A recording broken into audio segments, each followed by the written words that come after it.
이스라엘 자손이 애굽 땅에서 나온 후 둘째 해 둘째 달 첫째 날에 여호와께서 시내 광야 회막에서 모세에게 말씀하여 이르시되 너희는 이스라엘 자손의 모든 회 중 각 남자의 수를 그들의 종족과 조상의 가문에 따라 그 명수대로 계수할지니 이스라엘 중 20세 이상으로 싸움에 나갈 만한 모든 자를 너와 아론은 그 진영별로 계수하되 각 지파의 각 조상의 가문에 우두머리 한 사람씩을 너희와 함께 있게 하라. 아멘. 오늘 말씀의 제목 광야에서 만난 하나님, 광야에서 만난 하나님 이런 제목입니다. 복싱 선수 중에 핵주먹이라고 불리는 마이크 타이슨이 있습니다. 무하마드 알리와 더불어 전 세계적인 복싱 전설이다라고 이야기합니다. 핵주먹이라고 이야기하죠. 그가 어떤 훈련들을 했는지를 보면 굉장히 감동적입니다. 그는 정확한 시간에 일어나서 정확한 시간에 잠에 들고 또 정확한 시간에 삼시세끼 식사를 했다고 해요. 매일 평균 새벽 4시에서 5시 사이에 일어났고요. 일어나서 스트레칭을 먼저 한 후에 5km에서 7km 정도를 매일 뛰었다고 합니다. 눈이 와도 뛰고 비가 와도 뛰고 또 몸이 아파도 뛰고 예외 없이 뛰었다고 합니다. 그가 데뷔 이후에 37연승을 했습니다. 놀라운 거죠. 근데 그가 어떻게 해서 이렇게 세계적인 최고의 선수가 되었느냐? 그가 이런 훈련을 했다는 거죠. 아침 식사 후에 이제 또 5km에서 7km를 또 뛰고 스파링을 10번 합니다. 맨몸 훈련을 3세트 했다는 거죠. 그리고 점심 먹고 나서 본격적인 스파링 훈련을 하고 또 점프로 윌리백, 스피드백 여러분 잘 모르시죠? 권투 영화 같은 데 보면 막 빨리 이렇게 샌드백을 치는 그런 훈련들을 했고요. 그리고 나서 헬스 바이크를 1시간 타고 또 맨몸 훈련을 3세트 했다고 합니다. 여기까지만 해도 대단한 건데 그렇게 하고 저녁을 먹고 나서 또 브리치 운동, 푸시업 운동, 딥스 운동 이런 운동들을 끊임없이 하고 마지막으로 유연성을 위한 요가 훈련을 함으로써 저녁 한 10시쯤에 매일 잠드는 생활을 수년 동안 하다 보니까 그는 강철 같은 사람이 되었고 전 세계에서 가장 센 선수가 되었다는 겁니다. 그러면 이 마이크 타이슨이 여러분 마이크 타이슨이 위대한 선수인가? 그렇지 않다는 거예요. 시작은 대단했지만 37연승을 했지만 말로가 좋지 않았다는 겁니다. 1992년도에 한 여생을 폭행한 혐의로 가장 커리어의 피크에 있을 때 구속 수감됩니다. 또 여러 가지 기행으로 감옥을 넘나들게 되는데 경찰에게 무려 38번 구속되는 기록을 세우는 거죠. 그리고 로빈이라고 하는 여자와 결혼을 했는데 아내를 구타해서 위자료로 천문학적인 돈을 지불하고 이 사람은 폭삭 망하게 돼요. 한때는 스포츠 재벌이었지만 그가 엄청나게 이룬 모든 것들을 감정적인 폭행 한 번에 모든 것을 잃어버린 사람으로 기억하게 되는 거죠. 뿐만 아니라 홀리필드라고 하는 선수와 은퇴 후에 또 경기를 했는데 여러분 주먹으로 싸우는 복싱 선수가 그 귀를 뜯어 먹음으로써 여러분 아주 놀라운 일이죠. 사람들에게는 최악의 선수로 기억이 된다는 거예요. 그는 최고의 자리에 올랐다가 한순간에 바닥으로 떨어지는 그런 사람이 되었다는 겁니다. 여러분 우리 인생이 이와 같은 것 같아요. 아무리 대단한 훈련을 하고 엄청난 업적을 이뤘다 할지라도 끝까지 초심을 갖고 가지 못한다면 20년, 30년 쌓은 것도 한순간 쓰러질 수 있다는 것이죠. 여러분 우리 성경 66권 중에 우리 인생을 가장 잘 표현하는 것이 민수기입니다. 이 민수기는 인생의 축소판이고 인생의 희노애락을 다 드러내는 책으로 유명한 거죠. 이 히브리 성경의 민수기의 제목이 뭐냐면 베 미드바르예요. 다바르라는 것은 광야라는 건데 베 미드바르는 광야에서가 원래 제목입니다. 이게 예수님 당시에 히브리 성경을 헬라어 번역으로 번역을 했는데 그게 70인역이라는 성경입니다. 그 과정에서 숫자들, 넘버스라고 하는 그 이름이 붙게 됐고 우리가 민수기, 백성의 수를 세다라는 이름을 쓰게 됐는데 원래 민수기는 벤 미드바르, 광야에서라는 것입니다.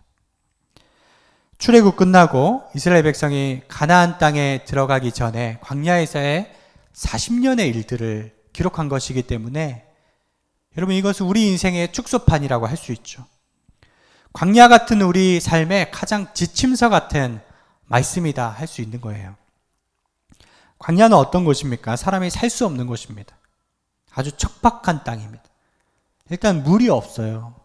먹을 것도 없고 사나운 들짐승들이 있습니다. 기후가 낮에는 너무 뜨거워서 바위가 부셔져서 머리가 되고 또 밤에는 살을 찌는 추위가 있는 곳이죠. 이스라엘 백성은 40년 내내 하나님이 왜 우리를 광야로 보내셨느냐 원망하지만 여러분 모세의 눈에는 광야가 축복의 땅이었어요. 아버지가 자기 아들을 안음같이 하나님이 우리를 안아서 이곳까지 이르게 하셨다. 신명기 1장 30절에 그렇게 고백하죠.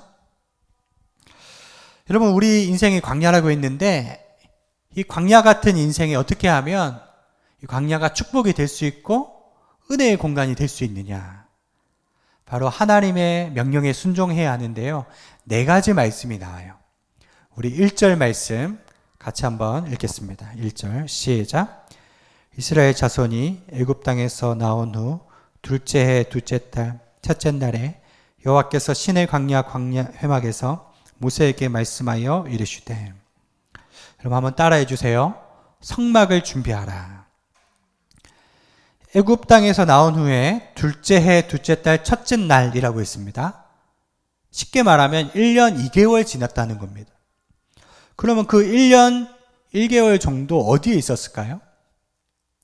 그게 레위서가 기록된 배경이에요. 시내산 아래에 있었던 겁니다. 시내산 아래에 있으면서 모세는 시시때때로 시내산에 올라가서 말씀을 받아 내려와 백성에게 전달했던 거예요. 그러면 둘째 첫째 달이어야 되는데 왜 둘째 달일까요? 1년 후에 또 한 달은 어디 갔을까요? 우리 주보 밑에 출애굽기 40장 17절에 나오죠. 한번 읽어보겠습니다. 시작. 둘째 첫째 달 곧 그 달 초하루에 성막을 세우니라. 하나님이 뭐라고 하시죠?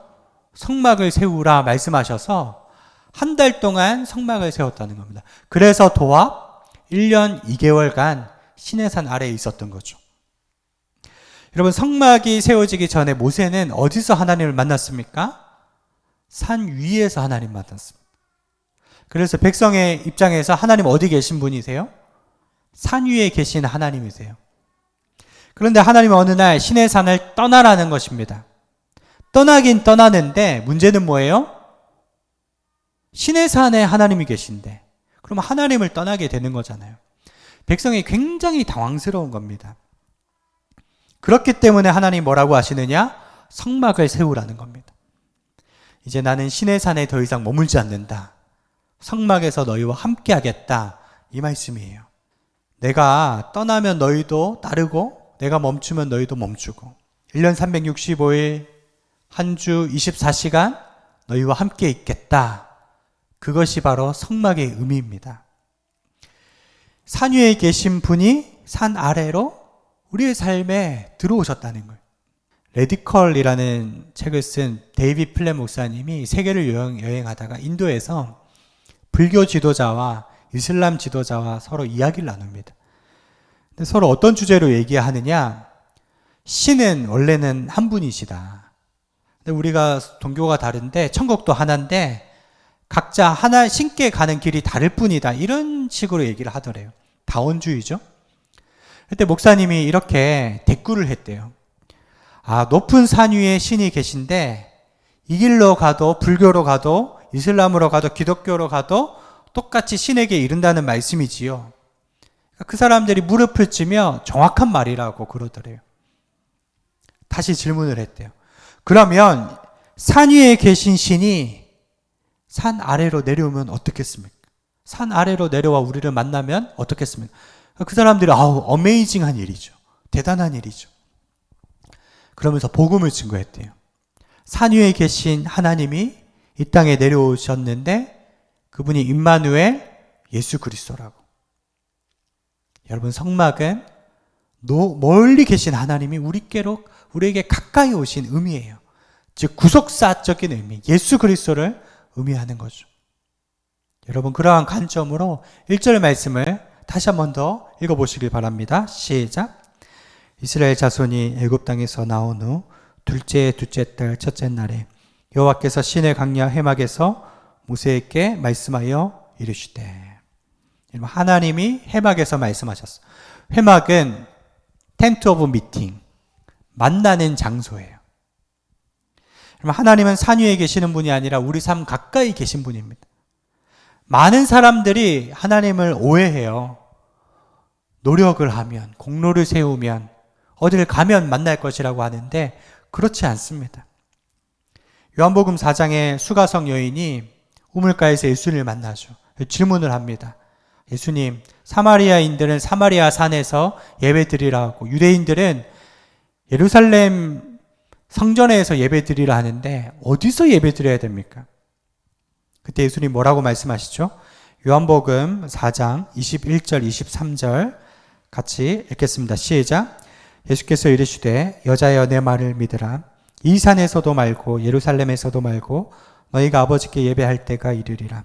아버지께 참되게 예배한 자들은 영과 진리로 예배할 때가 오나니 곧 이때라. 아버지께서는 자기에게 이렇게 예배하는 자들을 찾으시느니라. 사람들은 이 산에서 예배 드려야 한다, 저 산에서 예배 드려야 한다 얘기하지만 여러분, 예수님은 장소가 중요한 게 아니라는 거예요.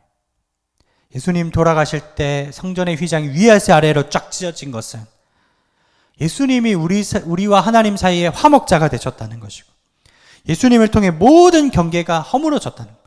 산 위에 계신 하나님이 산 밑으로 내려오셨다. 그분이 예수 그리스도이십니다. 여러분, 우리 인생살이는 광야와 같아요. 때로는 목마르고, 때로는 헐벗고 굶주리고 눈물 나고 마음 상할 때가 참 많습니다. 그러나 기억하십시오. 이스라엘 백성이 한 걸음이면 달려갈 수 있는 장막이 있어요. 하나님 만나는 장소가 예비되어 있습니다. 제가 군대에 들어갈 때 간수치가 높아서 훈련소에 한번 들어갔다가 다시 한번 나왔다가 또다시 들어갔습니다. 그때 경배와 찬양에서 늘 밤을 새면서 헌신을 했었기 때문에 제가 그때 간수치가 굉장히 많이 나왔어요. 그래서 군대에 들어가서도 한 달에 한 번씩은 병원에 가서 이제 간수치 검사를 했습니다. 제가 군종이었기 때문에 월요일이 쉬는 날인데 그 월요일에 이제 군 버스를 타고 분당 국군 통합병원에 가서 검사를 하는데요. 검사는 간단하게 끝나요. 오전에. 검사하고 나면 저녁에 자대로 가는 버스가 있기까지 6시간을 기다려야 됩니다. 근데 병원에 어디 갈 데가 없어요. 그러면 다른 친구들은 PX 가서 맛있는 거 먹고 노는데 저는 어딜 갔느냐? 병원 옆에 교회가 있어요.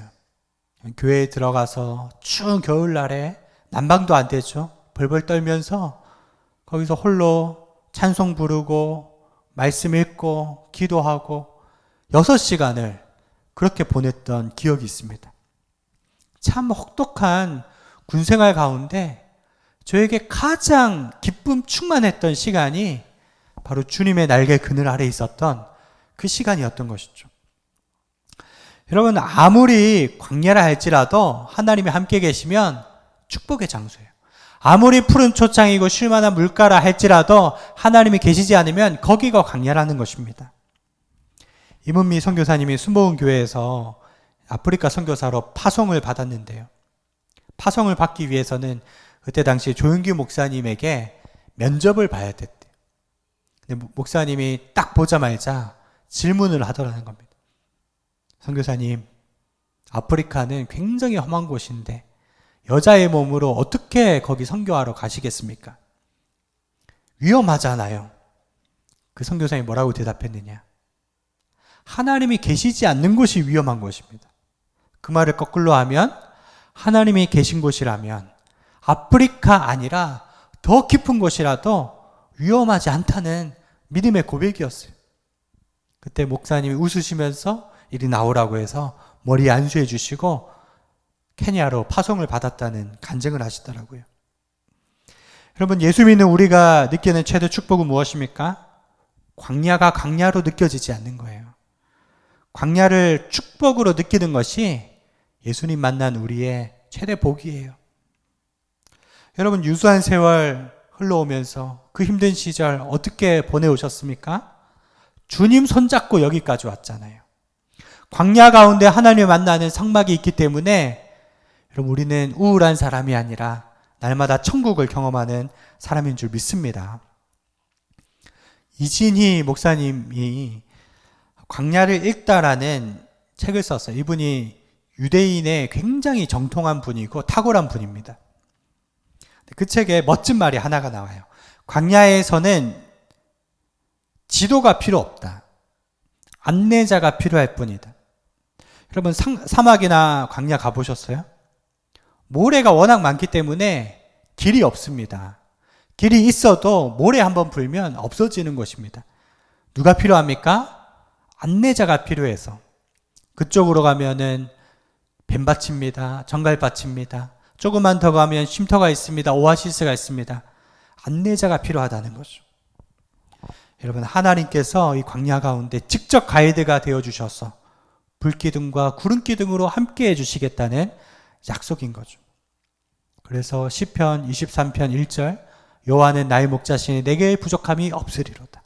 우리가 성막에 가까이만 가면 하나님이 우리의 목자가 되어주셔서 천성 가는 그날까지 아름답게 인도하실 줄 믿습니다. 광야가 축복이 되는 것은 첫째, 성막을 세웠기 때문이고요. 두 번째, 싸움에 나갈 군사를 준비하라 하는 것이 메시지예요.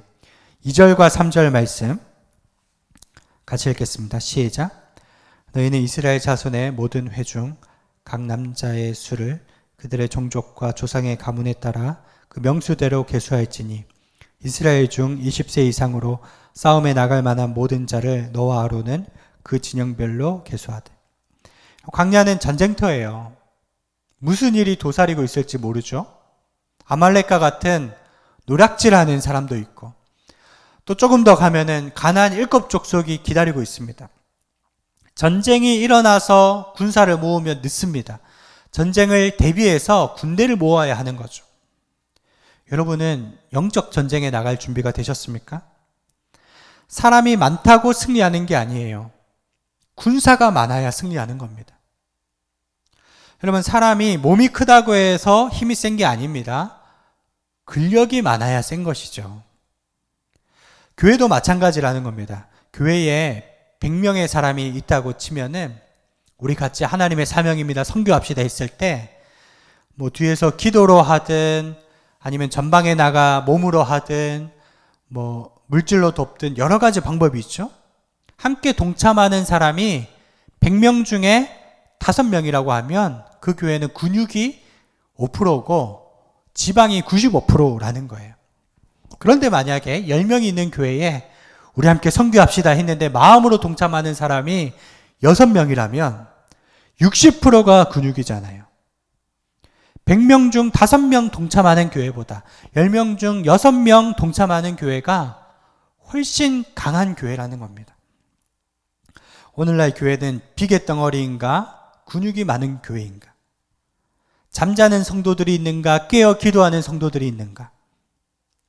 주님을 위해 생명 바칠 수 있는 용사가 있는 교회가 되어야 하는 거죠. 여러분, 요즘 청년들 20대인데 생각은 60대, 70대 같아요. 아무것도 도전하지 않고 안주하려고 합니다. 반면에 80대인데도 영혼은 20살인 사람처럼 내 청춘을 독수리처럼 새롭게 하소서. 여러분, 교회가 영권이 있어야 됩니다. 내 영성은 20살입니다. 내 영성은 청춘입니다. 여러분, 패기를 갖고 하나님의 군사로 준비되어서 나가시는 성도님들 되시기를 축원드립니다. 하나님의 세 번째 광야가 복이 되는 메시지는요, 리더를 준비하라는 거예요. 우리 4절 말씀 같이 읽겠습니다. 시작. 각 지파의 각 조상의 가문의 우두머리 한 사람씩을 너희와 함께 하게 하라. 각 지파에서 한 명씩. 모세가 혼자서 남자만 60만 명, 도합 200만 명 넘는 사람을 어떻게 다 치리하겠습니까? 각 지파에서 12지파니까 12명의 지도자를 뽑으라. 그들이 함께 서 있게 하라. 이것이 하나님의 명령이에요. 그리고 그들을 중심으로 천부장, 백부장, 십부장들을 세워서 체계를 갖추는 거죠. 여러분, 리더십이 너무나 중요합니다. 마귀는 지도자를 치면 조직이 와야 되기 때문에 리더를 공격해요. 그래서 리더를 위해서 많이 기도하셔야 됩니다. 마태복음 26장 31절 같이 읽겠습니다. 시작. 그때 예수께서 제자들에게 이르시되 오늘 밤에 너희가 다 나를 버리리라. 기록된 바 내가 목자를 치리니 양의 떼가 흩어지리라 하였느니라. 마귀는 알고 있는 거죠. 목자를 치면 양떼가 흩어진다. 여러분, 교회에서 목회자 한 사람이 흔들리면 양떼 모두가 흔들린다는 것을 알고 집요하게 공격하는 거죠. 그렇기 때문에 하나님은 다음 세대 리더들을 귀하게 세우세요. 창출 레민신, 여러분, 모세오경은 모세가 기록했죠. 여호수아서는 여호수아가 기록했잖아요. 모세가 굉장히 심려를 기울인 게 다음 세대 리더를 세운 것이었습니다. 그럼 여호수아가 어떻게 모세의 후계자가 됐을까요? 여러분, 출애굽기에 보면요, 이제 모세의 시종이 여호수아였는데 그는 항상 회막에서 모세가 하나님 만나는 것을 곁에 지키고 서 있다가 모세가 쉬러 자기 장막에 돌아가면 여호수아는 어떻게 하죠? 회막에 들어가서 하나님과 좋은 시간을 보내는 거예요. 하나님의 임재를 그 정도로 갈망했기 때문에 하나님이 그 중심을 보신 것이죠. 여러분, 우리 마음은 하나님의 임재 장소입니까? 마귀의 놀이터입니까? 우리는 지도자인데 하나님의 임재가 사라지면 마귀의 놀이터가 돼요. 하나님의 성령이 떠나버리면 금방 마귀가 찾아와서 마음의 주인 노릇을 하려고 하는 거죠. 교회도 하나님의 은혜가 떨어지면 얼마나 물고 뜯고 싸우는지 모릅니다. 그래서 초대교회에서는 7집사 뽑을 때 무엇을 받습니까? 성령 충만한 거 받고 온 백성에게 칭찬을 듣는가, 두 가지를 받죠. 여러분, 본문에 나와 있지 않지만 뉘앙스를 통해서 알 수 있는 적용점이 있어요. 구경꾼이 없었다는 거예요. 광야로 나가 싸우는데 20세 이상 남자들은 다 나갔잖아요. 그러면 여자들, 또 17세나 18세나 아이들, 노인들은 구경하고 있었을까요? 여러분, 연세 드신 노인들은 분명히 밤낮없이 뒤에서 모세처럼 손을 들고 기도했을 것이고, 여인들이나 아이들은 다른 집 살림도 돌봐주고 다른 집 아이들도 돌봐주는, 군사들이 아무 걱정 없이 나가 싸울 수 있도록 각자의 위치에서 각자의 사명을 감당했을 것입니다. 그럼 공동체가 살려면 최전방에 나가 싸우는 사람도 있어야 되지만 뒤에서 받쳐주는 사람도 있어야 되거든요. 그런 말이 있습니다. 빨리 가려든 혼자 가고 멀리 가거려든 함께 가라는 말이 있죠. 그럼 우리는 예수님의 피값으로 하나 된 가족입니다. 조금 더디게 갈지라도 서로 기다려주고 하나님 나라의 사명을 이루시는 귀한 성도님들 되시기를 축원드립니다. 오늘 민수기서 말씀, 이 말씀 품고 여러분 기도하고 승리하세요. 첫 번째, 회막을 준비해서 날마다 하나님께 가까이 나아가시고, 두 번째, 군사를 준비해라. 내가 하나님의 마지막 시대 영적인 군사예요. 우리 교회가 할 일이 너무나 많습니다. 깨어서 여러분 군사를 준비하고, 세 번째, 리더를 준비하십시오. 내가 하나님 나라의 사명자가 되어서 하나님께 귀하게 쓰임받는 리더 되시고, 구경꾼은 한 사람도 없어야 됩니다. 바울처럼 주님 오시는 그날까지 뜨겁게 뛰어야 될 줄로 믿습니다. 하나님 아버지, 전쟁에 나가 싸워 승리하는 힘을 주여 허락해 주시옵소서. 우리에게 능력이 없습니다. 지혜가 없습니다. 간절히 구하오니 성령의 능력 주시고 하늘의 영권 허락하여 주시옵소서. 치열한 전쟁 가운데 있습니다. 저희들 잠자는 자들이 되지 않게 해주시고 비계와 지방이 늘어나는 교회가 아니라 근육이 생겨 더 든든히 세워져 나가는 저희 교회 되게 하여 주시옵소서. 감사드리오며 예수님의 이름으로 기도드리옵나이다.